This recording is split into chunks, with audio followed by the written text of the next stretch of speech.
Assalamualaikum warahmatullahi wabarakatuh.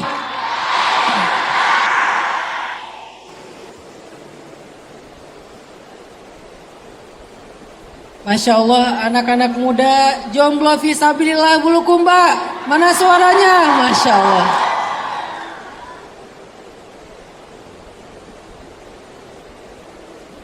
Terima kasih. Alhamdulillahirabbil alamin.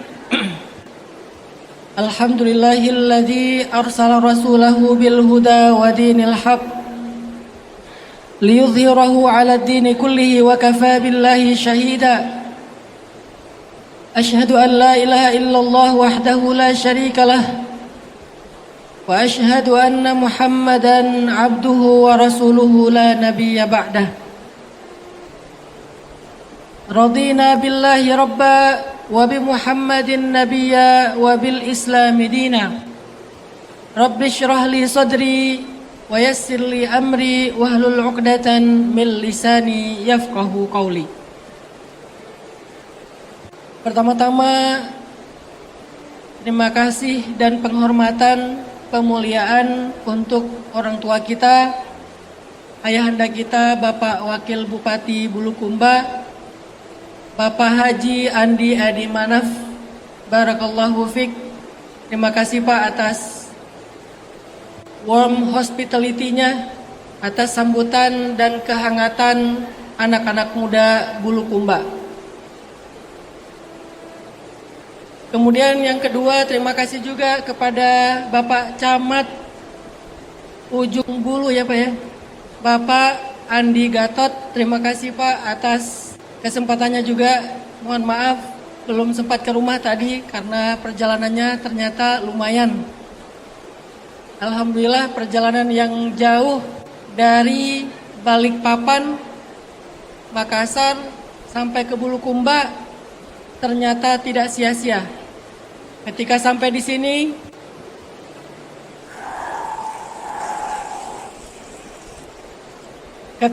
di sini, saya melihat dua keajaiban. Bertemunya anak-anak yatim yang solih-solihah dengan anak-anak muda yang hebat-hebat, jomblo-jomblo fisabilillah.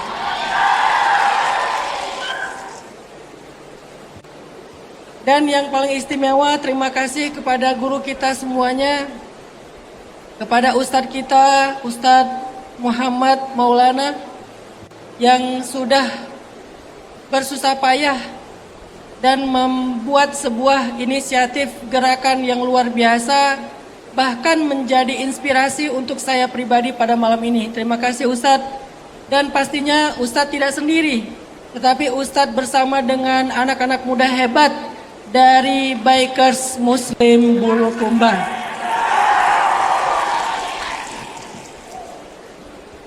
Sebelum saya berbagi sharing dengan teman-teman anak muda yang ada di sini, izinkan saya membaca satu ayat di dalam Al-Quran, surat Al-Baqarah ayat 220.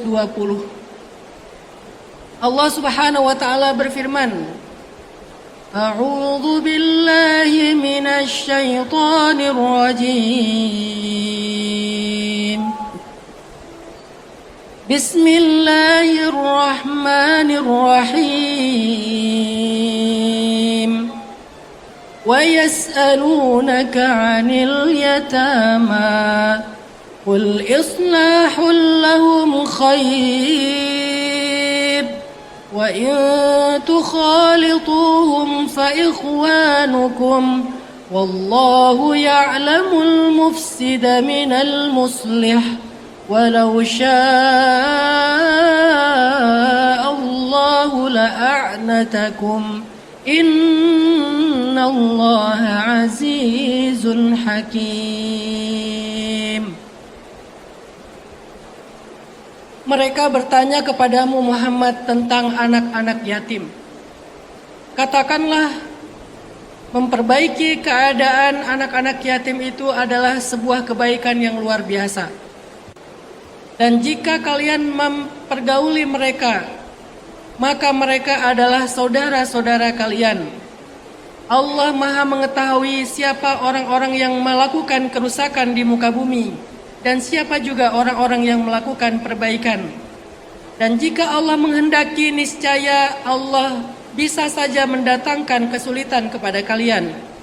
Sungguh Allah Maha Perkasa lagi Maha Bijaksana. Surat Al-Baqarah ayat 220.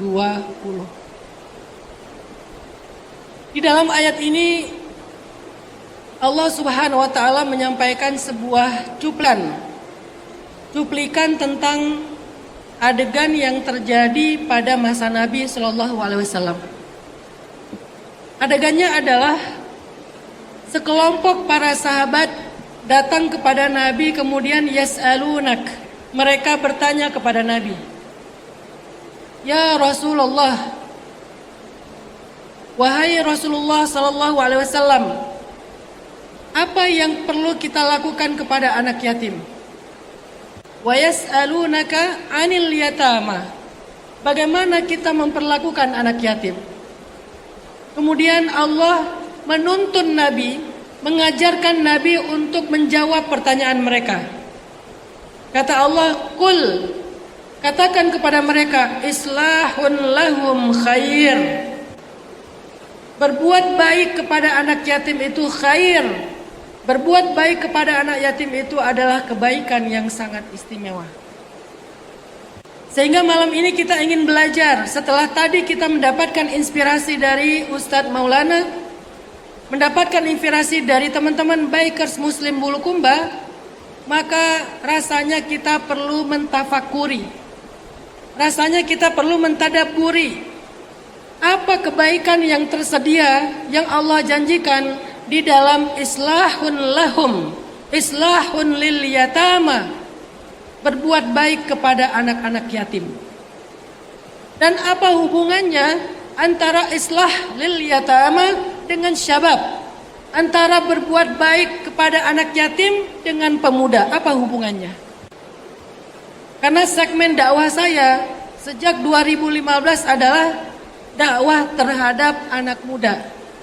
Geng motor, anak-anak supporter bola, anak-anak pang, anak jalanan, anak gaul, anak nongkrong, anak hobi. Sehingga selalu dalam setiap konten dakwah saya selalu fokus mengajak anak muda kepada Allah Subhanahu wa taala yang dikenal dengan istilah tren hijrah. Saya tidak membuat pesantren karena saya bukan ulama. Saya hanya belajar sampai selesai S1 di Al-Azhar, belum sampai doktor. Karena saya tidak bisa membuat pesantren, maka saya mencoba untuk membuat metode dakwah dengan cara menyebarkan pesan lewat tren. Sehingga dikenal dengan istilah pesantren. Kalau dibaca sama pesantren, padahal bunyi tulisannya tren pakai D. Artinya apa? Saya ingin dakwah ini bukan sekedar sebuah lembaga, dakwah bukan sekedar sebuah kurikulum pendidikan formal, tetapi dakwah harus menjadi lifestyle-nya anak muda. Akhirnya 2015 lahirlah tren hijrah di Indonesia. Berkembang dengan izin Allah sampai di seluruh Indonesia, dan Masya Allah saya baru melihat betapa anak muda di Bulukumba menjadi salah satu inspirasi hijrah yang ada di Indonesia.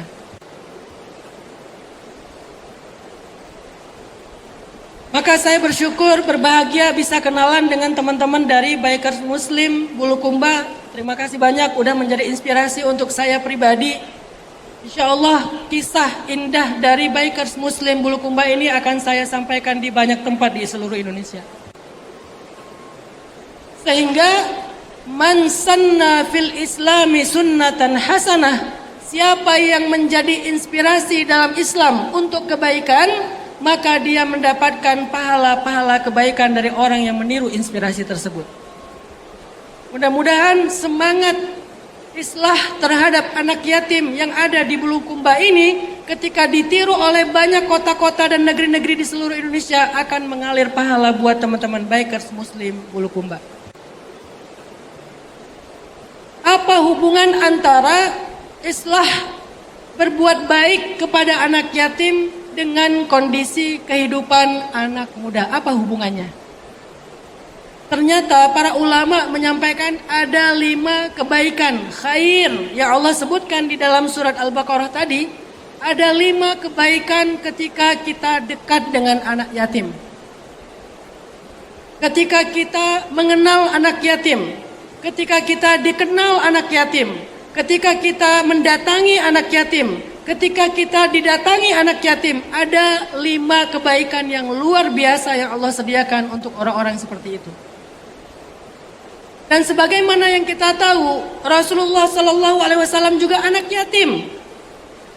Alam yajidka yatiman fa'awa. Bukankah Allah mendapatimu Muhammad dalam keadaan yatim? Beliau lahir sudah yatim. Maka menjadi anak yatim ini ada satu kemuliaan yang tidak dimiliki oleh mereka yang punya orang tua yang utuh. Apa kemuliaannya? Kalian sama dengan keadaan Rasulullah SAW ketika masih kecil. Makanya kita belajar kenapa yatim ini menjadi sesuatu yang sangat istimewa. Sampai Allah takdirkan Nabi Muhammad lahir sebagai anak yatim. Padahal bisa saja Nabi Muhammad lahir punya ayah dan ibu. Bisa saja Nabi Muhammad lahir dari rahimnya seorang ibu yang mulia dan ayah seorang nabi seperti Ismail dan Ishak. Seperti Yusuf alaihissalam. Mereka lahir dari ayah yang nabi dan masih hidup.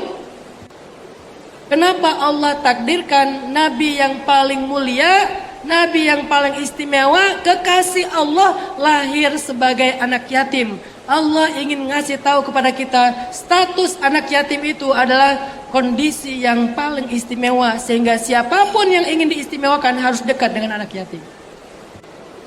Nabi adalah anak yatim. Nabi mencintai anak yatim. Dan pernah Nabi Shallallahu Alaihi Wasallam didatangi anak yatim. Ketika Nabi sedang lewat jalan hari Lebaran, tiba-tiba Nabi didatangi anak yatim yang sedang menangis. Nabi melihat anak-anak lain pada main hari Lebaran, hari raya, tapi anak yatim ini menangis sendiri. Sehingga kemudian Nabi bertanya, "Mahammuk? Kenapa anak? Kenapa adik? Apa yang kamu sedang alami? Kenapa kamu nangis?" Kemudian anak ini mengatakan, "Wahai Tuan," dia nggak kenal ini Rasulullah. "Wahai Tuan, saya tidak punya ayah, saya tidak punya baju baru, saya tidak punya makanan atau jajanan di hari raya seperti yang lainnya. Saya malu bermain dengan mereka karena mereka memakai baju baru dan saya pakai baju yang biasa." Kemudian Nabi SAW merasa sedih dan kasihan. Kemudian Nabi bertanya, "Wahai adik, wahai anakku, maukah engkau ikut bersamaku ke rumahku? Lalu engkau menjadi anakku, menjadi anak dari Aisyah, menjadi adik dari Fatimah. Apakah engkau mau menjadi adiknya Fatimah?" Barulah kemudian anak ini sadar yang berbicara dengan dia adalah Rasulullah SAW. Akhirnya Rasulullah mengajak dia pulang ke rumahnya. Diberikan pakaian yang layak, diberikan makanan yang layak, kemudian dibawa oleh Nabi kemanapun Nabi berjalan di kota Madinah. Nabi mencintai anak yatim. Maka ketika Allah Subhanahu wa taala berfirman di dalam surat Al-Baqarah, "Wa yas'alunaka 'anil yatama." Kalau ada yang nanya, gimana cara kita memperlakukan anak yatama, anak yatim? Allah menjawab, "Qul islahun lahum khair." Berbuat baik kepada mereka khair, kebaikan yang sangat banyak. Sekarang kita ingin belajar khair apa yang Allah sediakan ketika kita dekat dan berbuat baik kepada anak yatim. Teman-teman yang dirahmati Allah Subhanahu wa taala, kebaikan yang pertama adalah, kata para ulama, obat hati itu adalah dekat dengan anak yatim. Ini adalah kebaikan pertama yang paling relate dengan kehidupan anak muda. Kenapa? Hari ini Indonesia, terutama anak muda, sedang dihadapkan dengan sebuah ujian yang berat, sebuah fenomena yang meresahkan di dalam kalangan anak muda. Apa itu? Fenomena mental illness. Terutama di kota-kota besar, tetapi bahkan sekarang sudah menyebar kemana-mana. Fenomena mental illness, mental issue. Mulai dari stres, naik lagi levelnya menjadi depresi. Depresi ada yang mengekspresikannya dengan bunuh diri. Naik lagi levelnya menjadi bipolar disorder. Ada yang lebih parah lagi namanya skizofrenia. Sampai dia mencelakai orang lain, membunuh orang lain. Seperti seorang pembunuh berdarah dingin. Ini adalah fenomena yang sedang dihadapi anak muda Indonesia. Disebut oleh para psikolog dengan istilah fenomena mental issue atau mental illness. Masalah mental, masalah di dalam kejiwaan kita, masalah di dalam pikiran dan hati kita. Dan ternyata salah satu di antara healingnya orang-orang yang sedang lelah mentalnya, orang yang sedang rapuh mentalnya, orang yang sedang luka hatinya, healingnya adalah dekat dengan anak yatim. Jadi apa yang dilakukan teman-teman dari Bikers Muslim Bulukumba, ini sesuatu yang patut untuk kita support. Maka saya mengajak anak-anak muda, baik yang laki-laki maupun yang perempuan, yang cowok maupun yang cewek, yuk join, gabung sama Bikers Muslim Bulukumba. Kenapa? Bukan karena pakaiannya keren. Keren sih. Bukan karena pengen dapat kaos Biker Muslim. Mudah-mudahan nanti saya juga dapat satu ya. Ada pesan sponsor. Bukan karena kaosnya keren, bukan karena rompinya keren, bukan karena cowok-cowoknya keren. Tapi yang menjadikan saya mengajak anak muda gabung dengan Biker Muslim Bulukumba adalah karena programnya keren.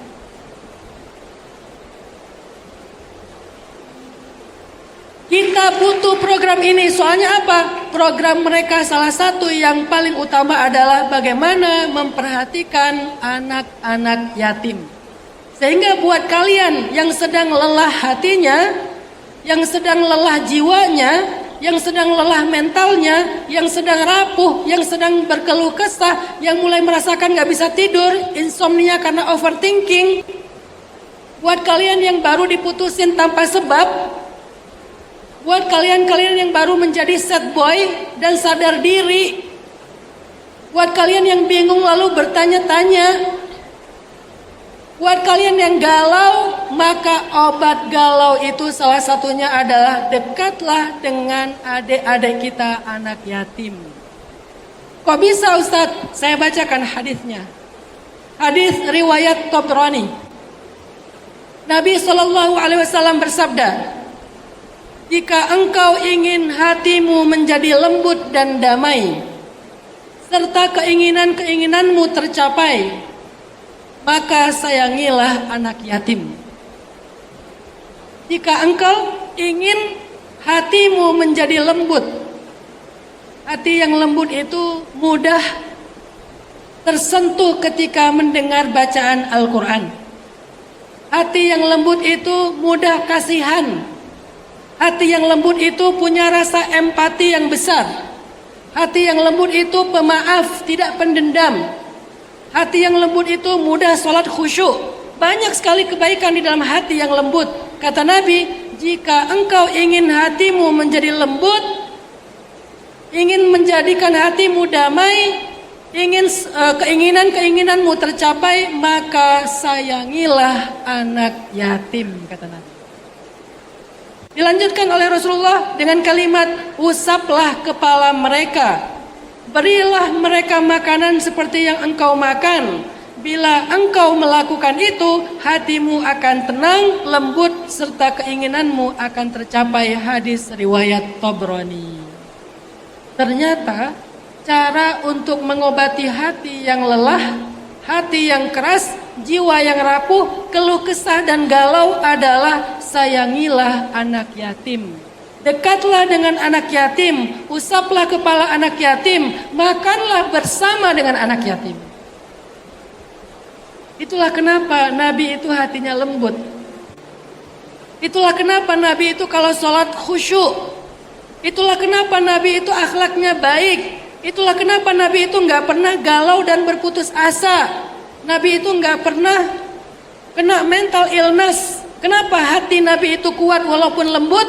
Karena beliau anak yatim yang dekat kepada anak yatim. Sekarang buat bapak ibu di sini yang mungkin punya anak remaja, yang mungkin punya anak usia SD, coba bikin kegiatan keluarga secara rutin. Kalau bisa seminggu sekali lebih bagus, kalau nggak bisa sebulan sekali, ajak anak ABG kita, ajak anak kecil kita, SD, SMP kita, datang kepada anak yatim. Lebih baik tidak mengundang anak yatim ke rumah, tetapi kita yang mendatangi anak yatim. Lalu ajak anak yatim itu makan bareng dengan pemuda kita, dengan remaja kita, dengan anak ABG kita di restoran misalnya. Ajak makan bareng di rumah, tapi jemput, jangan undang mereka ke rumah. Kita yang menjemput mereka. Kalaupun makannya di rumah, kita jemput. Bukan kita pesan kendaraan, mereka datang sendiri, tapi kita yang menjemput bersama anak-anak kita. Kenapa? Nabi bilang usap kepala mereka. Maksud usap kepala di sini artinya kita yang mendatangi mereka, lalu menyentuh mereka secara langsung. Beda Bapak Ibu, kalau Bapak Ibu mensupport program Bikers Muslim hanya dengan menyumbang dari jauh, Bapak Ibu mendapatkan pahala yang luar biasa, tetapi belum mampu melembutkan hati. Kalau mau sampai melembutkan hati, terutama teman anak-anak ABG, anak-anaknya di rumah, coba sentuhlah anak yatim secara dekat. Jemput mereka, ajak mereka makan di rumah bersama dengan keluarga kita, beri mereka makanan yang kita makan sama. Ternyata itu adalah salah satu di antara tarbiyatul aulad yang paling baik. Selama ini mungkin kita nggak sadar. Banyak ibu-ibu yang datang ke saya nanya, Ustadz kan dakwahnya ABG, dakwahnya anak muda, kasih dong tips, anak saya nggak mau sholat. Kasih tips kenapa anak saya susah sekali dikasih nasihat. Kasih tips kenapa anak saya itu udah candu gadget, sehingga kalau ngumpul dia nggak connect dengan kita, dia connectnya dengan sosial media. Kita makan bareng tetapi dia sibuk dengan HP. Kalau HP-nya diambil dia ngamuk-ngamuk. Apa tipsnya Ustadz? Tipsnya adalah ajak dia dekat kepada anak yatim. Ada keajaiban di dalam kedekatan mereka kepada anak yatim. Ada keajaiban. Itulah kenapa saya katakan, selain kita mendukung Bikers Muslim dari harta kita, dukung juga mereka dengan terlibat bersama dengan mereka. Ini ayah bunda yang ada di sini, ajak putra putrinya terlibat. Tanya kepada Ustadz Maulana, Ustadz, kapan lagi ada kegiatan seperti ini di Bikers Muslim? Kasih tahu kami. Nanti begitu di Japri, di broadcast, langsung ajak anak-anak kita. Ustadz bersama Bikers Muslim mau datang ke panti asuhan A. Programnya ngajak anak yatim makan bareng. Kita ikut, Ustadz saya ikut. Saya ikut nyumbang, saya ikut ke sana, saya nyewain mobil, saya juga akan memberi mereka makan, saya ingin duduk satu meja dengan mereka. Ikut. Kenapa? Ada keajaiban di dalam kedekatan kita kepada anak yatim. Apa keajaibannya? Melembutkan hati. Seringkali orang tua kadang putus asa menasihati anaknya, nggak lembut-lembut hatinya. Ternyata ada cara yang lebih dahsyat daripada memberi nasihat. Biarkan mereka mengambil nasihat dari pengalaman mereka bergaul kepada anak yatim. Bukan nasihat yang mereka dengar dengan cara terpaksa, tapi nasihat yang mereka ambil dari pengalaman mereka ketika mereka dekat dengan anak yatim. Ini adalah hubungan pertama antara islah kepada anak yatim dan kehidupan anak muda yang hari ini mengalami fenomena mental issue.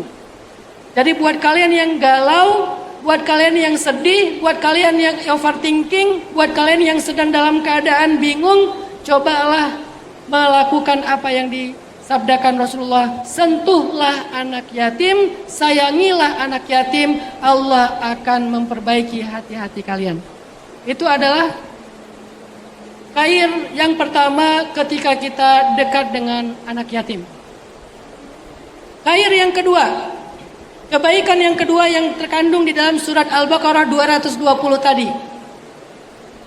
Orang yang dekat dengan anak yatim nanti di hari kiamat di dalam surga, jarak surga dia antara dia dengan Rasulullah itu kahatain, seperti dua jari ini. Ini kata Nabi, aku dan orang yang dekat kepada anak yatim kahatain, seperti dua jari ini. Bukan seperti dua jari ini. Bukan ini juga, ya. Bukan yang ini. Jadi kalau mau pakai simbol, kalau ini oke lah, little love, right bro, gitu ya. Ada satu simbol lagi yang keren, simbol kedekatan dengan anak yatim yang dicontohkan Nabi, begini. Cuman kalau zaman-zaman kampanye agak bahaya nih.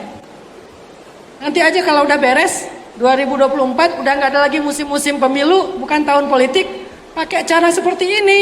Artinya adalah aku dengan orang yang dekat kepada anak yatim seperti kahatain, seperti dua jari ini. Syiarnya seperti itu. Apa maksud di antara dua jari ini? Tidak ada penghalang. Karena dua jari ini sangat dekat.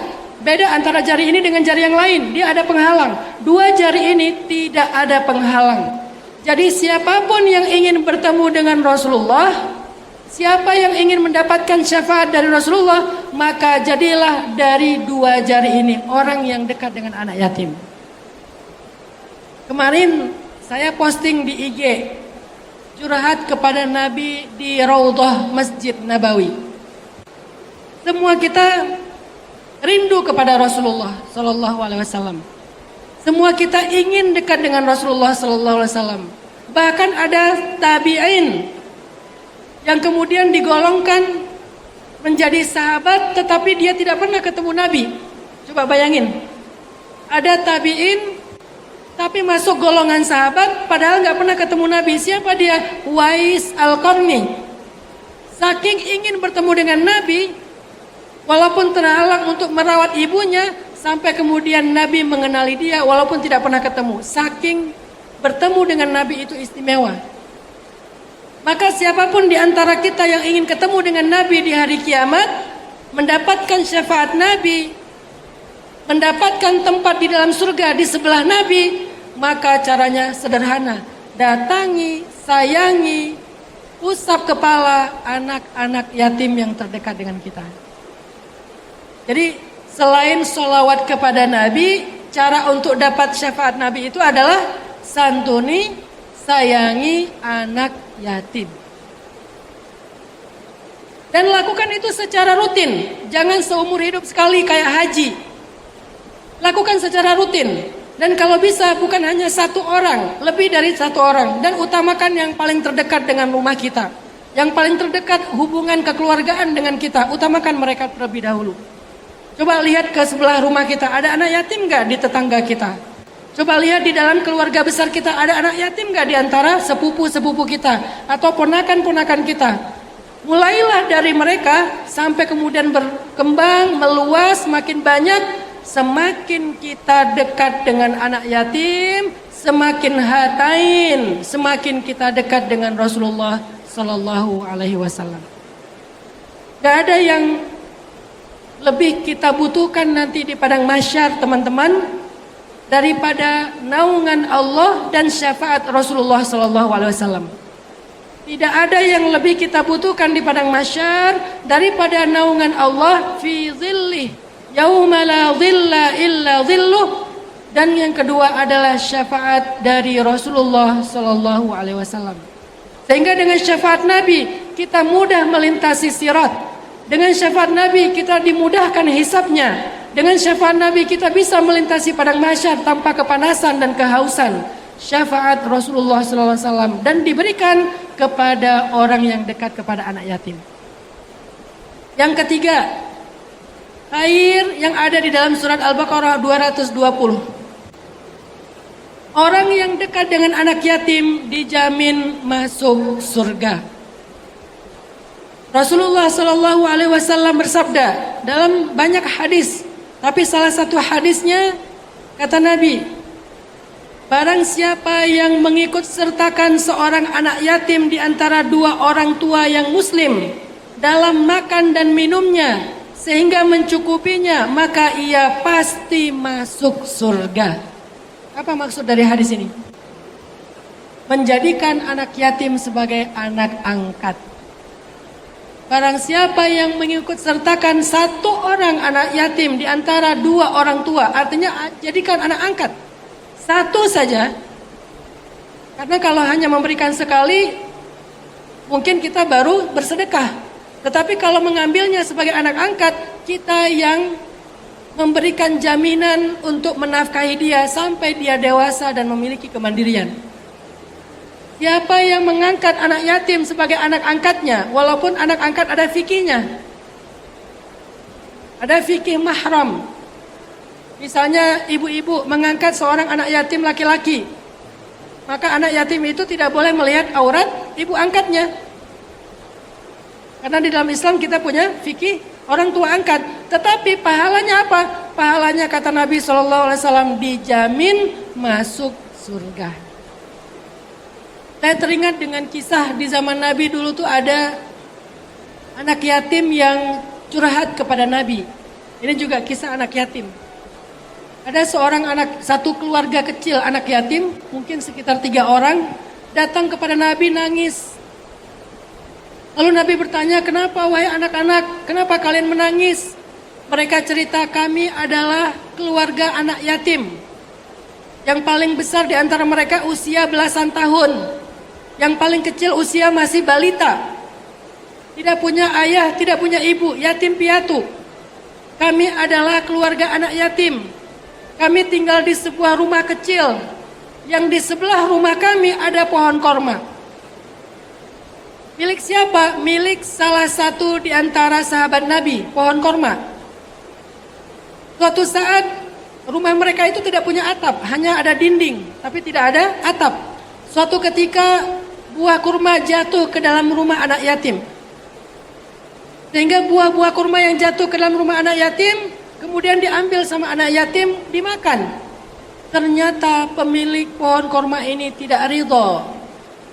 Lalu dia marah kepada anak yatim. Dia masuk ke rumah anak yatim, dia ambil semua kurma-kurma yang disimpan oleh anak yatim karena dia menganggap itu kurma miliknya dari pohon miliknya yang bersandar di dinding rumah anak yatim. Maka anak yatim merasa nelangsa, sedih. Kurma yang ada di tangan mereka dirampas. Mereka lapar ingin makan, gak jadi makan. Kenapa? Karena itu adalah kurma milik pemilik kebun tersebut. Mereka ngadu kepada Nabi SAW. Kemudian Nabi berdiri. Lalu bertanya, wahai para sahabat, siapa yang ingin memiliki kebun di surga? Siapa di antara kalian yang ingin memiliki kebun di surga? Yang satu pohonnya kita berjalan 80 tahun di bawah naungannya, belum keluar dari naungan pohon tersebut. Satu pohon. Dan isi kebun itu ada ratusan pohon. Satu pohonnya saking rindangnya, saking besarnya, berjalan di bawah naungannya selama 80 tahun, belum keluar dari naungan pohon itu. Ini suburnya pohon-pohon yang ada di surga. Makanya bahasa surat Ar-Rahman, surga itu mudahammatan. Surga yang sangat lebat. Sampai pakai mudahammatan, lebat dan hijau. Berjalan 80 tahun belum keluar dari naungan pohon. Satu pohon, ada ratusan pohon. Kata Nabi, siapa yang ingin punya kebun yang rindang, subur, indah di dalam surga? Lalu para sahabat angkat tangan, kami ya Rasul, kami ya Rasul. Maka belilah atau tukarlah pohon kurma yang ada di sebelah dinding rumah anak yatim ini. Maka kemudian salah satu sahabat datang kepada pemilik pohon kurma itu mengatakan, ya fulan, apakah pohon kurma yang di dinding rumah anak yatim ini adalah milikmu? Ya, kata dia. Mau enggak ditukar dengan kebun kurma saya yang di dalamnya ada 500 pohon kurma yang lebih baik? Coba bayangin imannya sahabat tentang anak yatim. Fadilah anak yatim. Boleh enggak ditukar pohon milik kamu yang satu itu dengan kebun saya yang isinya ada 500 pohon korma yang rindang dan subur. Setahun 3 kali panen. Dan tahukah kita berapa nilai kebun tersebut? Satu pohon korma kalau lagi panen menghasilkan buah minimal 100 kilogram. 1 kilo korma yang baik harganya sekitar 400.000. Dikali 100 kilo paling sedikit satu pohon, dikali 500 pohon, dikali 3 kali dalam setahun, maka nilai dari kebun itu dalam setahun puluhan miliar. Maka nilai dari kebun itu dalam setahun puluhan miliar. Diajak tukar dengan satu pohon korma yang bersandar di dinding rumah anak yatim. Kemudian pemilik pohon kurma ini mengatakan, tentu itu sesuatu yang sangat menguntungkan bagi saya. Kamu serius? Saya serius. Kalau kamu mau, serahkan pohon kurma ini kepada saya serahkan kebun kurma saya untuk kamu. Ya sudah, deal. Akhirnya mereka sepakat untuk menukar pohon kurma dengan kebun kurma. Setelah ditukar, orang ini mengatakan kepada anak-anak yatim yang ada di rumah itu, wahai anak-anakku, mulai sekarang pohon ini menjadi milik kalian, maka pelihara dia dan kemudian makanlah dari buah kurma ini sesuka kalian. Diinfakkan, diwakafkan kepada anak yatim. Lalu datanglah mereka berdua ini, pemilik kebun dan pemilik pohon kurma ini ke kebun kurmanya. Ternyata di dalam kebun itu ada villa milik pemilik kebun ini. Dia tinggal di dalam kebun itu, ada villa, ada mata air, ada sungai. Istrinya sedang menyiram tanaman-tanaman di sana. Lalu kata pemilik kebun ini, wahai istriku, keluarlah, ini bukan lagi kebun kita. Wahai suamiku, kenapa engkau sudah menjualnya kah? Kata dia, iya aku sudah menjualnya. Kepada siapa? Kepada Allah. Berapa harganya? Kata Nabi, kebun yang ada di surga. Kemudian istrinya tersenyum dan mengatakan, betapa beruntungnya engkau wahai suamiku, betapa besarnya perniagaanmu wahai suamiku. Istrinya gak ngambek, gak diblok nomor suaminya, gak di unfollow akun suaminya, gak left grup dari grup keluarganya. Istrinya solihah. Begitu tahu kebun yang senilai sekian puluh miliar per tahun itu dijual kepada Allah dan ganjarannya adalah surga, maka dia mengatakan, robahta. Siapakah nama sahabat ini? Namanya Abu Dahdah. Bukan dadah ya, Abu Dahdah. Cari nanti ceritanya di Google. Sehingga ketika Nabi tahu cerita Abu Dahdah, diberitahu oleh malaikat Jibril, kemudian Nabi mengangkat tangannya mengatakan, ya Allah, betapa luasnya kebun Abu Dahdah, betapa suburnya kebun Abu Dahdah di dalam surga. Sesungguhnya berjalan 100 tahun menggunakan malaikat itu kecepatan cahaya, berjalan 100 tahun mengelilingi kebun Abu Dahdah, bahkan dia belum sampai ke tengah kebunnya Abu Dahdah. Maka itulah ganjaran kepada orang yang menyantuni anak yatim. Lihat semangat para sahabat. Dia rela menukarkan dunianya yang bernilai sekian puluh miliar demi mendapatkan kebun di surga karena menyayangi anak yatim. Yang keempat, apa khair yang Allah janjikan untuk orang yang menyayangi anak yatim? Dalam hadis riwayat Tabrani dari Abi Hurairah, Rasulullah SAW bersabda, demi zat yang mengutusku dengan kebenaran, Allah tidak akan menyiksa pada hari kiamat orang yang menyayangi anak yatim, yang bersikap lemah lembut kepada anak yatim dalam berbicara, dan yang menyayangi mereka dengan hartanya. Hadis riwayat Tabrani. Apa khair yang keempat? Dijamin terbebas dari api neraka.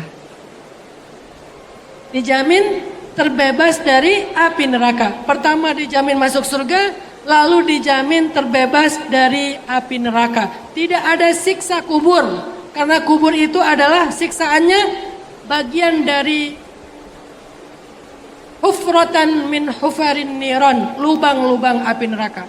Siapapun yang ingin terhindar dari siksa kubur, yang ingin terhindar dari siksaan di padang mahsyar, yang ingin terhindar dari tergelincir kakinya ketika melintasi sirat, maka sayangilah anak yatim. Kenapa? Kata Nabi, orang yang menyayangi anak yatim akan terhindar dari api neraka. Yang terakhir, ternyata orang yang menyayangi anak yatim menurut Allah adalah abrar.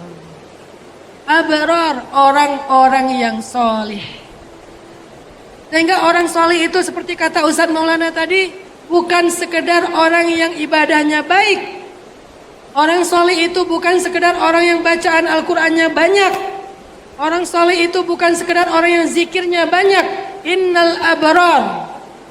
Sesungguhnya orang-orang yang abrar, orang-orang yang solih, siapa mereka?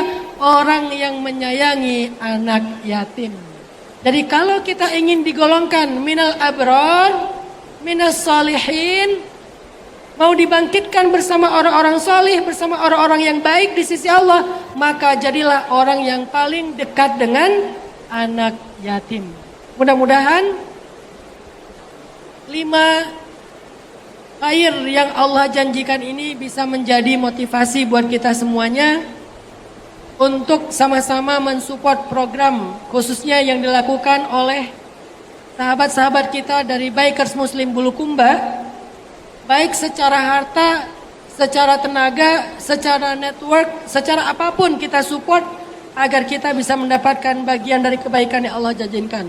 Wa yas'alunaka 'anil yatama qul islahul lahum khair. Barakallahu fikum. Sebelum saya tutup, saya ingin menampilkan sebuah video. Di tengah-tengah kita pada malam ini ada seorang anak kecil hebat. Namanya Irfan. Irfan ini anak SD, kalau nggak salah kelas 1 atau kelas 2 SD. Tapi dia sehari-hari beda sama anak-anak lain pada umumnya. Dia anak kecil yang ketika pulang sekolah, dia langsung menghabiskan sisa waktunya bukan untuk bermain, tetapi merawat ayahnya. Ayahnya sakit, tidak bisa ngapa-ngapain, dan Irfan merawat ayahnya seorang diri. Dia nggak punya ibu, dia hanya punya seorang ayah di rumahnya. Ayahnya sakit pula karena kecelakaan, dan Irfan merawat ayahnya seorang diri sekian lama. Beberapa kali Irfan harus bekerja seperti orang dewasa demi menafkahi ayahnya. Bahkan kalau tidak mendapatkan pekerjaan, Irfan kadang-kadang tidak makan seharian demi supaya ayahnya bisa makan. Maka inilah cuplikan kurang lebih tentang keistimewaan dan kehebatan adik kita Irfan. Mudah-mudahan ini bisa menjadi sebuah peluang bagi kita untuk yuk sama-sama kita dukung adik kita Irfan dalam perjuangannya. Silakan kita tonton tayangan berikut ini.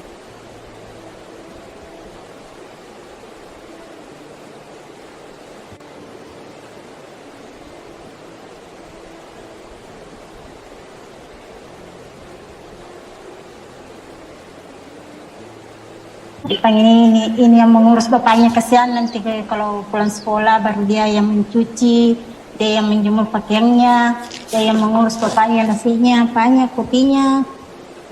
Karena tinggal dia yang berdua sama bapaknya.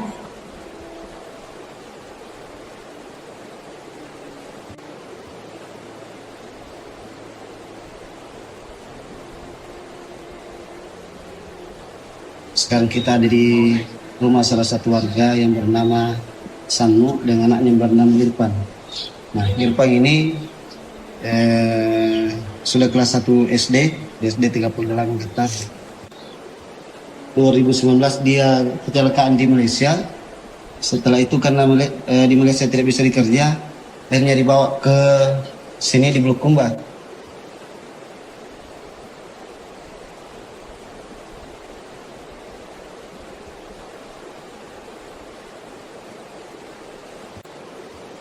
Kalau sudah membantu bapaknya, dia pergi pungut dan cengkeh, dia ikut-ikut sama mobil untuk bantu-bantu angkat karung dan cengkeh.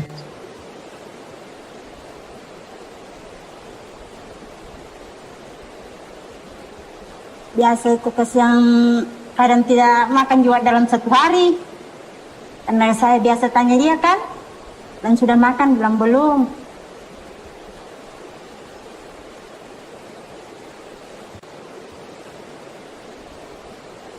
Kadang kalau saya juga habis memasak sayur, kebetulan ada juga sayur, saya bagi sayur kan. Atau semacam ikan kalau ada juga.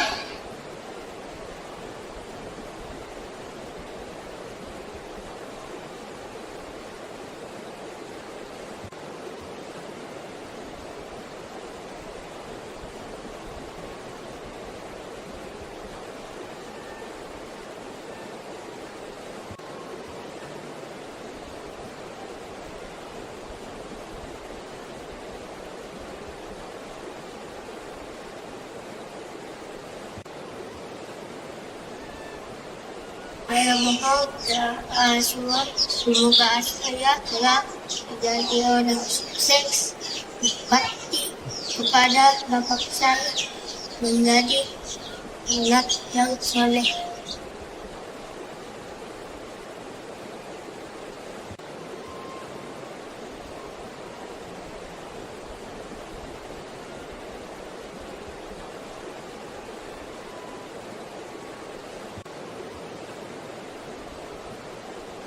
Oke, sekali lagi kita tepuk tangan buat Adek Irfan.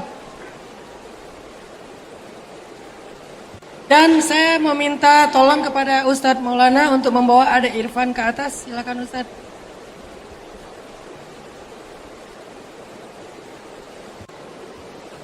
Insya Allah malam ini kita akan Cek. Insya Allah Ya, mana? Ya, Ananda Irfan, sini gina. Ananda Irfan mana Ki? Oh, di belakang sekali. ya tepuk tangan buat Sini, Nak. Adek Irfan.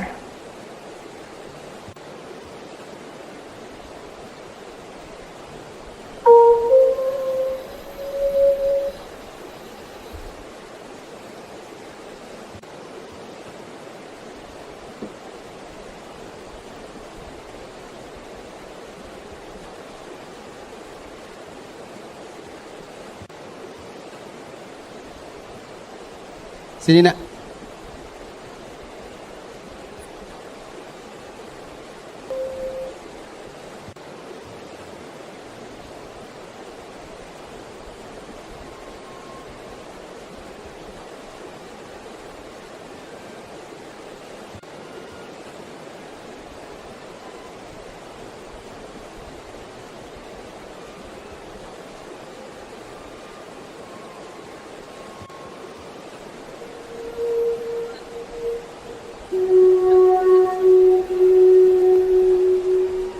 Ya, ini adalah adinda kita. Buat saya, Adek Irfan ini adalah orang hebat. Adek Irfan ini adalah pejuang yang luar biasa. Dan biasanya anak-anak yang di masa kecilnya Allah berikan ujian yang berat, biasanya masa depannya cerah akan menjadi orang sukses. Amin. Sekarang kita akan ngobrol sedikit dengan Adek. Mungkin nanti akhirnya kita jadi tahu apa sebetulnya yang sekarang dibutuhkan Adek Irfan di keluarga bersama ayah. Dan insya Allah kita berniat malam ini ingin membersamai Adek Irfan dalam perjuangannya. Kalau nggak salah, salah satunya adalah untuk operasi ayahnya ya. Boleh Ustadz silakan kalau Ustadz. ada yang mau di... Saya mau tanya nak Irfan. Apa harapan Irfan ini untuk Bapak supaya apa Bapak?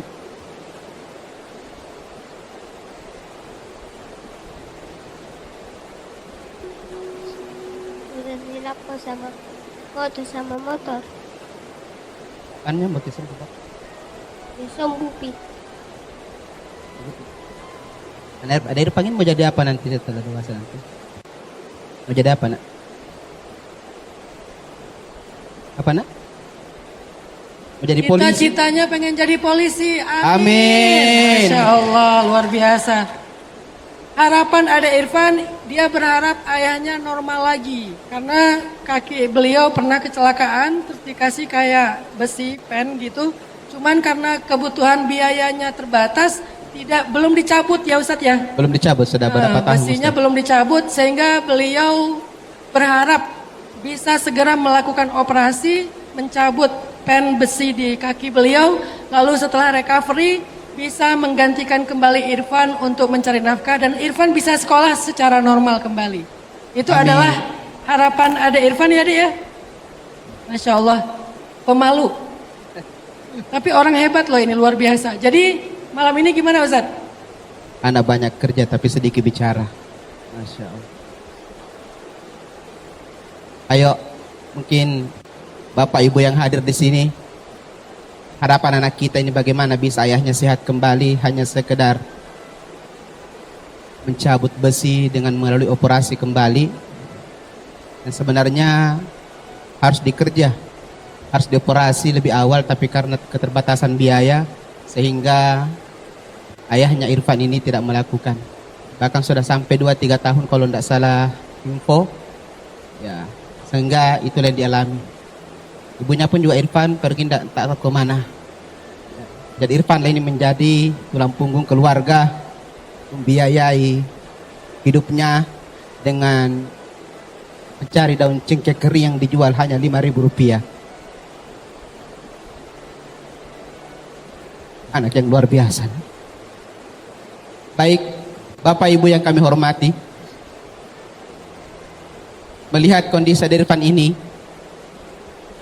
tidak tersentuh ke hati kita untuk menyisihkan sebagian dari rezeki kita agar ada Irfan ini bisa terbebas dari apa yang dialami sekarang, minimal meringankan derita yang dialami oleh ada Irfan ini termasuk ayahnya.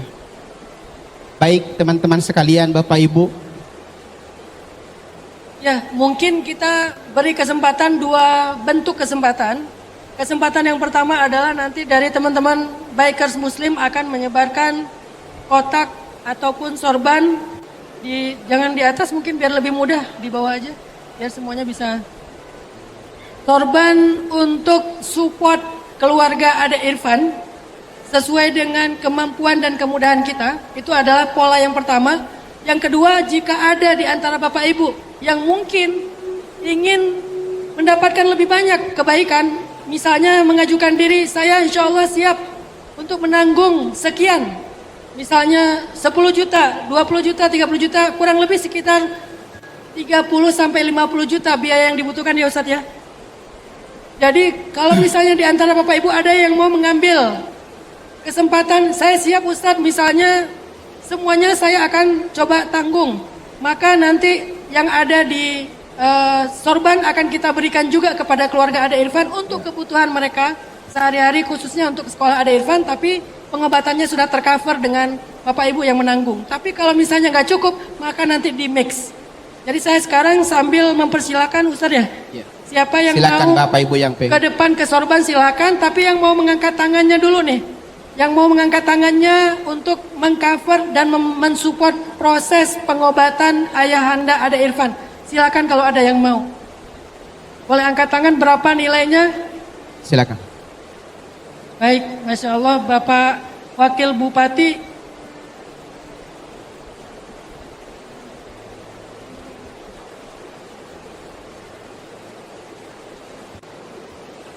Insya Allah, di luar daripada bantuan saya secara pribadi, saya akan mengkomunikasikan dengan Badan Amil Zakat bagaimana mengcover proses pencabutannya, dan saya kasih 2.500.000. Masya Allah. Takbir, Barakallah. Allahu Akbar. Takbir, Allahu Akbar. Alhamdulillah Bapak Wakil Bupati akan memediasi cerita adik Irfan ke Badan Amil Zakat yang ada di Bulukumba. Mudah-mudahan nanti dari Badan Amil Zakat akan juga ikut mensupport sehingga pengobatan ayahanda adik Irfan akan tercover biayanya. Dan khusus malam ini dari Bapak Wakil Bupati ada infak 2.500.000. Kita ucapkan jazakumullahu khairan jazak. Amin ya rabbal alamin. Ada lagi mungkin? Oh, Masya Allah Ibu. Terima kasih. Insya Allah kami akan transfer 2 juta. Masya Allah, Masya Allah. barakallahu fiik. Dari Ibu ada Alhamdulillah. 2 juta tambahan lagi. Masya Allah, udah 4,5 juta ya Ustadz ya? Ya, 4,5 juta. Mungkin ada Ustaz. lagi, terima kasih Ibu, jazakumullah khair. Ya Ibu silakan. Insya Allah saya akan menginfakkan 1 juta. Masya Allah, Masya Allah. barakallahu fiik. Tambahan 1 juta lagi, 5.500.000 rupiah. Barakallahu fiik, jazakillahu khair jaza. Ada lagi yang ingin masuk surga karena ya. Ya, silakan Bu. Oh ya, silakan berdiri. Mbak, Silakan berdiri Bu. nih mbak-mbak nih, masih muda, Masya Allah. Boleh mic-nya ditransfer ke belakang? Mic. Panitia mic. Ditransfer aja di antara akhwat, boleh?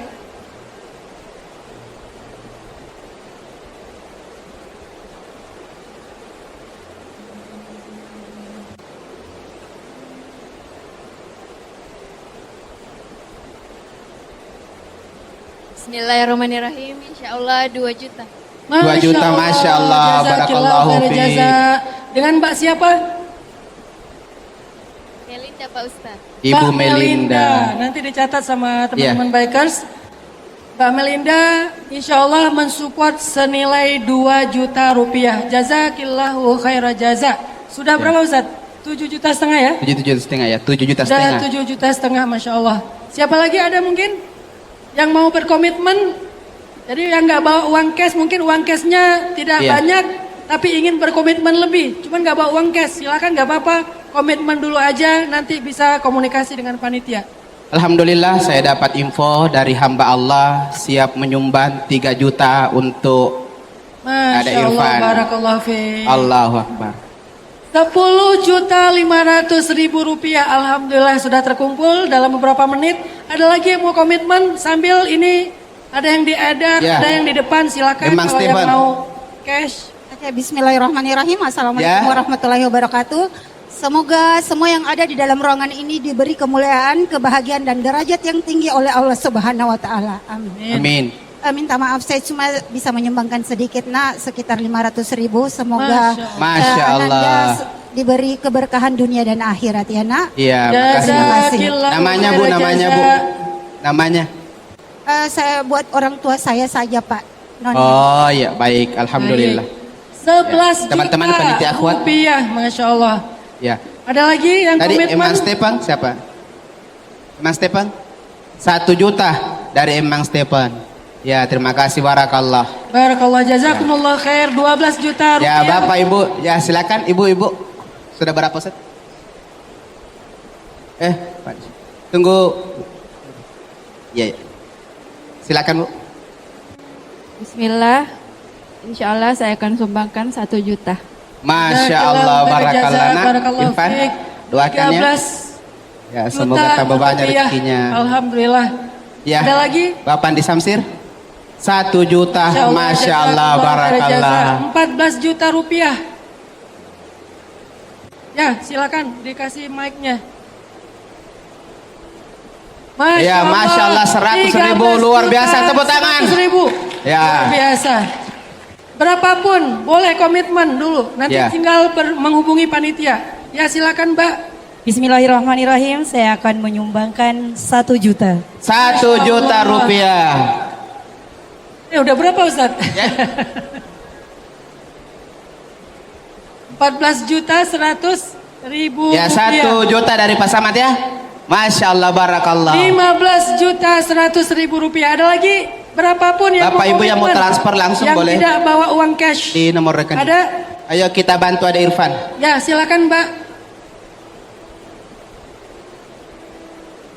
Sebentar, yang ini dulu di Ya. tengah. Masya Allah, hebat sekali orang-orang Bulukumba. Semuanya Ternyata banyak menjadi orang-orang ahli baik. surga, insya Allah, amin. Bismillah, saya mewakili relawan karyawan Allah atas nama Ceni Kasim. Saya memberikan sedikit rezeki buat adik sebesar 500.000 rupiah. 500.000 dari Ibu Ceni. 600.000 rupiah. Tapi Ustadz, kalau boleh mengusulkan, adik Irfan ini bapaknya sudah memiliki BPJS atau belum? Ya, nanti belum Nah, ya? insya Allah nanti timbak sosok yang. Oh, siap. Ya. Ya, berarti Siap, nanti Ustadz. secara teknis bisa didiskusikan ya Bu ya, Ya, Bu, ya. supaya Siap, lebih siap. meringankan. Makasih, Betul, Baik. bagus sekali idenya. Total sudah 15.600.000 rupiah kalau nggak salah. Pak Desa. Oh, Pak Desa Boroleh hadir. Masya Allah, sini Pak Desa, sini Ki. Mbak dulu yang tadi Oh, pegang mic, ya. silakan Mbak. Ya, bismillahirrahmanirrahim. Tolong panitia akhwat. Untuk saya pribadi, saya menyumbang sebesar 1 juta rupiah. Dan jika ada Irfan tidak keberatan, kami dari teman-teman Asosiasi Influencer Bulukumba ingin open donasi, insya Allah. Kami besok mengunjungi tempat ada Irfan. Masya Allah, takbir.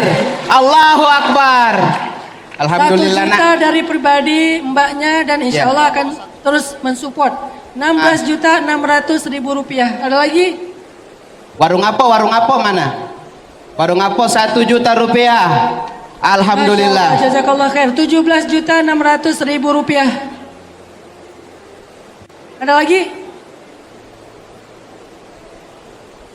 Pak Desa Boroleh, silakan Pak. Pak Desanya. Pak Desanya. Oh iya. Ustaz Alfan? 17.600.000 rupiah. Silakan Bapak. Ustaz Alfan Nur 1 juta rupiah. Alhamdulillah. Masya Allah. Barakallahu fiik. 18.600.000 rupiah. Ada lagi? Silakan. Ya, baik Bu. Siapa? 500.000 rupiah. Dari? Jelas. Tolong mic transfer ke belakang. Bismillahirrahmanirrahim. Insyaallah saya akan menyumbang 500.000 rupiah. Masya Allah. 19.600.000 rupiah. Terus silakan di sebelah tadi, di sebelah sana ada. Oh, kurir BMB berapa? 200.000. Masya Allah, barakallahu fiik. 200.000. 19.800.000 rupiah. Alhamdulillah. Ada lagi? Ya. Ya, silakan Ibu. Bismillahirrahmanirrahim. Selamat datang Pak Ustaz. Teman-teman panitia akhwat Salam. Sukawati Terima kasih, Musayana. Bu. Ya. Saya akan memberikan sedikit rezeki buat Ananda Irfan. Semoga cobaannya dilalui secara bersama-sama ya nak ya, sabar ya. Ya, insyaallah nak ya. 500.000 rupiah. 500.000 rupiah, alhamdulillah. 20.300.000 rupiah. Masya Allah, sudah Sebelah sini tadi 20.300.000 rupiah. Ya, Ibu Cecil, ya. 1 juta Ibu Cecil. 21.300.000 rupiah. Wah, sedikit Masih lagi ada? hampir 30 juta. Ya. Oh, Pak Desa silakan bicara sedikit. Ya. Silakan Pak Desa. Bismillahirrahmanirrahim. Assalamualaikum warahmatullahi wabarakatuh. Terima kasih atas kesempatan yang diberikan kepada kami, terkhusus mungkin sebagai pribadi pemerintah Desa Benteng Gantaran, ketika berbicara mengenai ananda kita Irfan. Saya ingat betul orang tuanya waktu itu 2019 kejadiannya di negeri jiran, tepatnya di Malaysia. Beliau dipulangkan karena tidak dapat bekerja di sana. Waktu itu dia tidak punya identitas kembali ke kampung halaman, sehingga orang tua dari Irfan dibantu oleh pemuda Desa Benteng Gantaran. Bagaimana caranya? Luka yang beberapa hari dialami harus dikerja di Rumah Sakit Umum Bulukumba. Waktu itu saya memantau, beliau tidak punya BPJS waktu itu, dan sekiranya 2 bulan setelah pemasangan besi harus dibuka, namun beliau tidak punya BPJS dan biayanya cukup mahal waktu itu. Dan di tahun 2020 kami diamanahkan menjadi pemerintah desa atau kepala desa Benteng Antaran, tetap berupaya bagaimana caranya besi yang ditanam sudah beberapa bulan harus dibuka, namun lagi-lagi persoalan biaya. Olehnya itu kami atas nama pemerintah desa Benteng Antaran mengucapkan banyak-banyak terima kasih kepada para donatur yang bersedia meringankan beban ayahanda dari Irfan, walaupun terakhir saya cek BPJS-nya itu sudah aktif. Alhamdulillah. Ya, mudah-mudahan dengan adanya donatur dan BPJS mungkin bisa berlaku secepatnya bisa dioperasi. Amin ya rabbal alamin. InsyaAllah juga kami dari pemerintah desa akan memberikan walaupun tidak kami sebut nominalnya. Mungkin itu dari kami selaku pemerintah desa Benteng Antaran mengucapkan terima kasih banyak kepada Bekar Muslim Bulukumba atas perhatiannya kepada Ananda Irfan. Sekian, Assalamualaikum warahmatullahi wabarakatuh. Waalaikumsalam warahmatullahi wabarakatuh. Baik, silakan Bu. Ya, baru masih kita ada. closing malam ini. Bismillahirrahmanirrahim. Atas nama Yayasan Ade Kalumeme, saya berinfak sebesar Rp500.000. Rp500.000, alhamdulillah.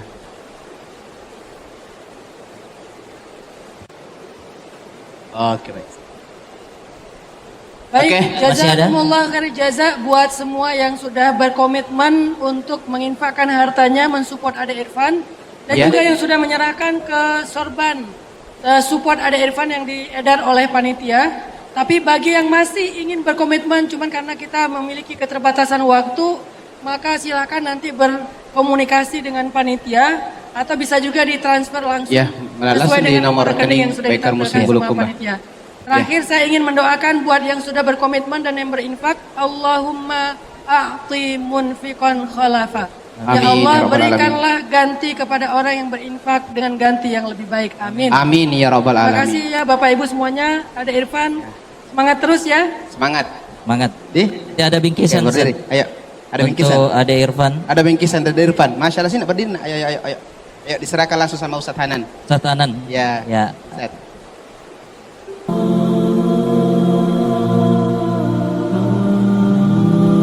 Saya pengen cerita. Ini cerita benar-benar saya alamin ya. Mudah-mudahan ini jadi makin bikin kita yakin. Hidup kita itu kan emang kalau kita melibatkan Allah itu jadi mudah ya. Susahnya hidup kita itu karena kita jarang melibatkan Allah. Kecuali udah mentok. Kalau dari awal kita nge-mention Allah dari awal itu apa? Bismillah. Di tengah-tengah kita masih terus nge-tag Allah. Ya hasbi Allah, la haula wala quwata illa billah. Berdoanya ke Allah.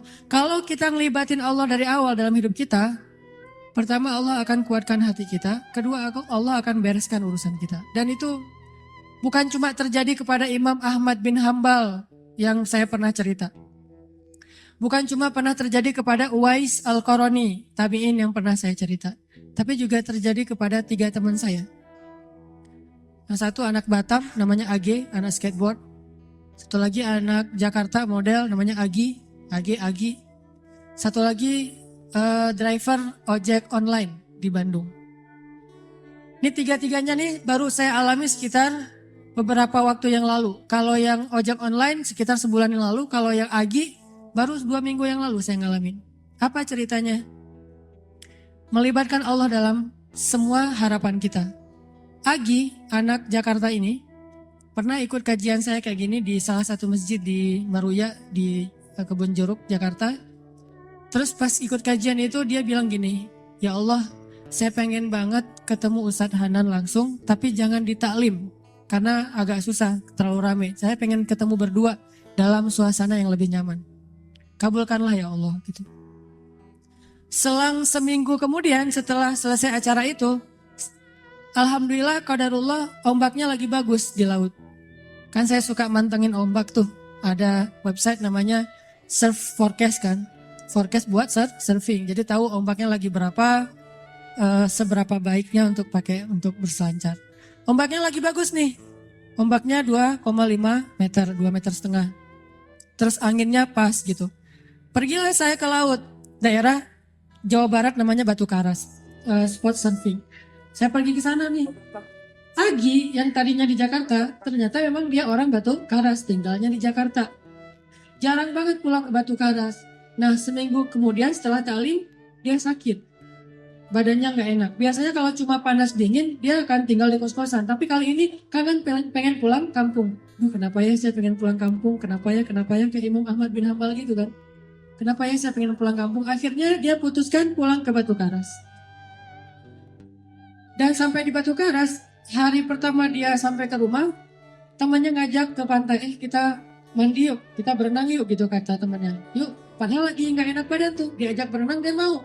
Berenang kalau orang sana berarti surfing, diajak surfing dia mau. Datang ke pantai, saya lagi duduk di pantai, lagi persiapan nih mau turun ke air, lagi duduk santai gitu pagi-pagi sambil ngopi dulu, sambil nggak jelas ya ngelamun tentang masa lalu. Jadi lagi duduk dulu nih di pantai nih, sambil ditaruh dengan papan biar nggak kena matahari. Udah ke pantai masih takut hitam, padahal udah hitam. Tiba-tiba Agi datang ngeliat dari jauh, nih kayak kenal nih, siapa ya? Kayak pernah lihat, tapi biasanya kan penampilannya beda. Nih udah namanya orang lagi di pantai. Datanglah, pas udah dekat dia bilang, Ustadz Hanan ya? Saya ngeliat, ya kenapa? Saya jemaah Ustadz Hanan di Meruya, Kebun Jeruk minggu yang lalu. Oh iya, Kebun Jeruk minggu lalu memang ada taklim. Udah kenalan, dia bilang, Ustadz, minggu lalu saya baru berdoa nih. Ya Allah, saya pengen ketemu Ustadz Hanan, langsung bukan di taklim, biar bisa santai banyak ngobrol. Berikanlah saya apa yang saya harapin. Dia istighfar, dia sholawat, dia doa. Nggak sampai bertahun-tahun, cuma selang seminggu. Qadarullah Allah bikin skenario, ada ombak, saya datang, dia sakit, dia datang, akhirnya ketemu di pantai, ngobrol, jadinya saya seharian cuma ngobrol doang, gak sempat surfing. Terus aja ngobrol, curhat, dia live IG gitu, aduh, jadi ngobrol sama dia, alhamdulillah dikasih gelang batu sama dia, nih Ustadz hadiah gelang batu untuk Ustadz, alhamdulillah ya udah saya pakai.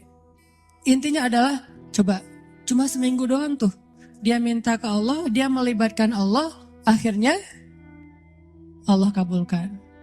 Bisa nggak kita dalam waktu seminggu halal dengan cara berdoa ke Allah?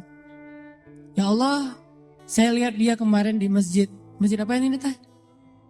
Baitur Rahman. Cuma saya nggak berani menyapa. Saya menyapa dia lewat engkau saja ya Allah.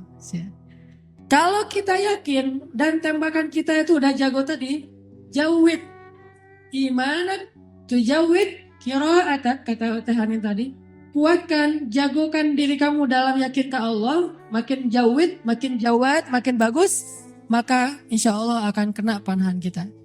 Ada orang mana tadi nggak kena sama sekali, ada orang yang di jarak yang sama langsung kena. Kenapa? Udah jawid, imannya udah mantep, udah yakin gitu, dan yakin dalam bahasa mana tadi udah profesional. Nanti insya Allah tiba-tiba entah gimana caranya nggak usah cari tahu. Karena saya juga sama Teh Hanin yang cerita tadi, kita Teh Hanin maksudnya nggak mencari saya, ada saya mah mencari. Teh Hanin nggak mencari, saya sama sekali kita nggak kenal, dia nggak kenal saya. Pas ketemu di tempat kibdah emang ada sedikit trik yang saya lakuin gitu kan, biar bisa namanya ikhtiar gitu kan. Dan dengarkan ceritanya, nah gitu deh pokoknya. Yang jelas nggak usah berharap kepada Allah tergantung cara. Berharaplah kepada Allah karena kita yakin kepada Allah. Cara Allah yang bikin. Ini Agi nih. Yang kedua, driver online. Driver ojek online. Saya waktu itu ada rapat di Pemuda Hijrah. Namanya Masjid Pemuda Hijrah itu Al-Latif. Ada rapat di Al-Latif. Dan saya lagi malas nyetir, akhirnya naik ojek online. Pergilah ke Masjid Al-Latif. Dari pagi, zuhur saya ngimamin di masjid. Cuman pakai baju biasa, terus asar juga ngimamin. Pas sudah selesai asar, saya mau pulang, saya order lagi nih ojek online. Saya order, ada yang ngambil. Saya naik ojek, di tengah jalan dia nanya, Mas, sering sholat di masjid itu? Kata dia. Lumayan, saya bilang. Ya itu masjid ramai banget ya, kalau taklim ramai banget tuh, penuh dengan anak muda. Ya alhamdulillah, saya bilang. Terus dia bilang lagi, ada tuh di situ tuh imam muda, bacanya bagus banget, orang Aceh. Siapa ya namanya? Saya bilang Muzammil. Oh ya Muzammil. Oh ya, kenal sama dia? Ya lumayan, saya bilang. Dari tadi lumayan aja semuanya. Oh, Mas suka ikut talim juga di situ? Kadang-kadang, saya bilang. Dia nggak ngeh sama sekali. Lama-lama dia mulai curiga, dia nanya, apa tadi ada kegiatan apa? Enggak, cuma ada rapat aja sama teman-teman DKM maksudnya. Iya. Mas tadi ngimamin sholat zuhur ya, kata dia. Iya, kata saya. Mulai curiga kan dia. Asar juga? Iya. Oh, Mas namanya siapa? Hanan. Hah, Hanan yang mana nih, kata dia. Mulai kaget dia kan, mulai panik gitu. Saya bilang Hanan Ataki, langsung oleng tuh motor tuh. Masya Allah, dia kaget sendiri. Dan itu olengnya tuh langsung berhenti pas lampu merah pula. Dia heboh sendiri di lampu merah, bayangin. Ya Allah, Masya Allah. Alhamdulillah, Ustadz tahu nggak? Ternyata ini Ustadz Nata kita dulu, saya lihat ke belakang, benar nggak nih? Oh iya benar gitu. Dari tadi kayak Ustadz nggak ngomong-ngomong, kata dia, Ustadz tahu nggak? Sebulan ini saya selalu beristighfar, berdoa, sholawat. Ya Allah, saya pengen banget ketemu sama itu tuh satu lagi gurunya Muzammil yang ceramahnya suka di YouTube katanya. Ustadz Hanan Ataki, saya pengen ketemu beliau, tapi susah kalau di taklim. Pengen berduaan, jangan pas rame-rame. Ternyata berduaannya di atas ojek, coba.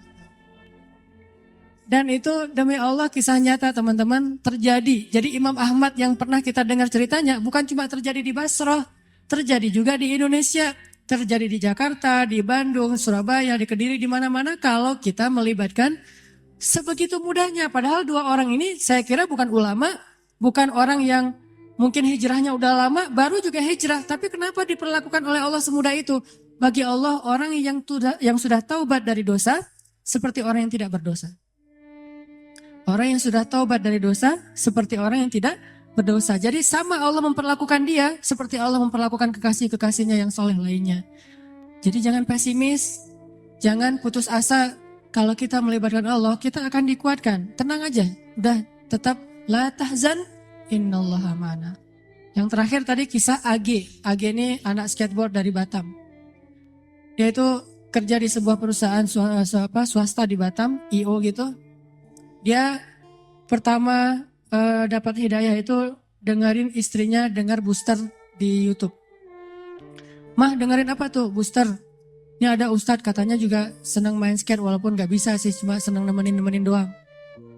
Oh mana karena dia senang memang anak skate jadi ngelihat gitu. Oh ini Ustadznya, coba dengerin lagi. Oh kirain tadi cewek. Biasalah kayak gitu Maya, gak tau jenggotan gini. Udah gitu, oh gimana coba dengerin, nangis. Selama ini dia udah belasan tahun gak sholat. Jangankan sholat sendiri, jangan sholat ke masjid, sholat sendiri aja gak pernah. Bahkan sholat Idul Fitri aja gak pernah. Kan kalau kita minimal sholat Idul Fitri ya, setahun 2 kali lah ya. Walaupun masbuk itu juga. Kenapa masbuk? Kebiasaan kalau Jumatan datangnya kalau khutbahnya udah selesai.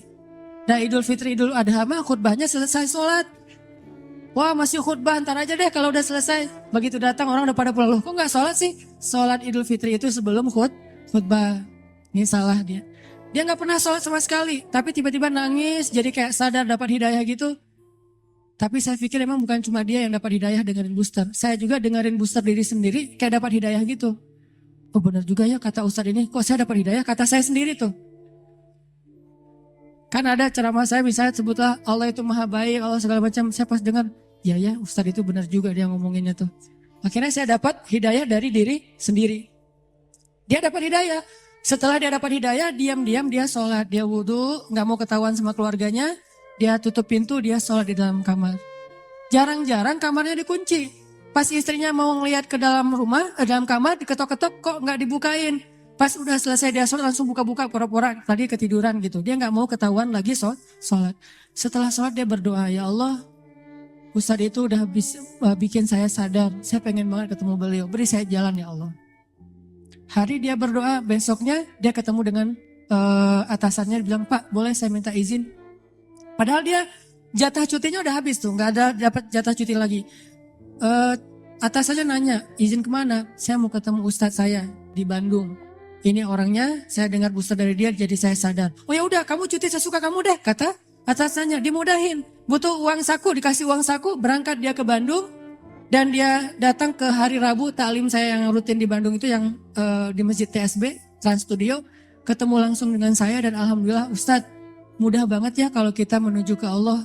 Yang susah itu kalau kita menjauh dari Allah. Tapi kalau menuju ke Allah, dipermudah, banyak banget urusan yang dipermudah. Saya malah dapat uang saku, saya malah dapat kayak bonus dari atasan saya. Keluarga saya alhamdulillah sekarang jadi lebih baik setelah saya berhijrah. Dan saya pengen ketemu dengan Ustadz, dimudahin banget. Ini lihat bukti. Bukan karena saya orang soleh, enggak. Kesolehan kita hanya Allah yang tahu. Tapi karena kita yakin sama Allah. Karena kita melibatkan Allah. Terus kenapa galau, kenapa khawatir, kenapa enggak tenang? Kalau kita bisa melibatkan yang maha kuasa dalam segala urusan kita. Hari itu teman-teman, coba buktiin deh. Kalau teman-teman yang lain di tempat yang tadi saya ceritain udah membuktikan, kita pasti bisa lebih dari itu. Bukan hanya ketemu ustadz, tapi juga ketemu dengan pasangan kita, menemukan rezeki yang halal untuk kita, apapun kebaikan. Tinggal, ya Allah, saya pengen nikah, beri saya jalan. Udah gitu, lihat keajaiban terjadi dalam hidup kita. Kalau enggak juga, enggak ada sia-sianya berdoa kepada Allah. Makanya saya bilang kalau berdoa tuh jangan yang tanggung, yang mantap sekalian. Ya Allah, kalau mobil ya Allah saya pengen Alphard.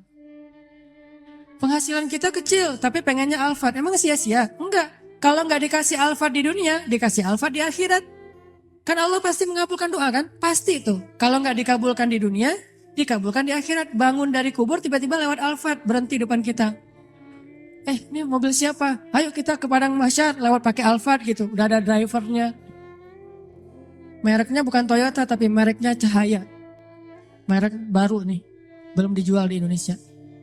Mereknya Cahaya, kendaraan Cahaya yang lebih nyaman adalah Alphard, jalan ke Padang Mahsyar. Kenapa saya dapat kendaraan ini ya Allah? Karena dulu kamu pengen banget punya mobil Alphard di dunia, tapi aku tidak memberikannya di dunia karena itu tidak baik untuk kamu, tapi aku berikan di akhirat. Apa sia-sianya berdoa kepada Allah?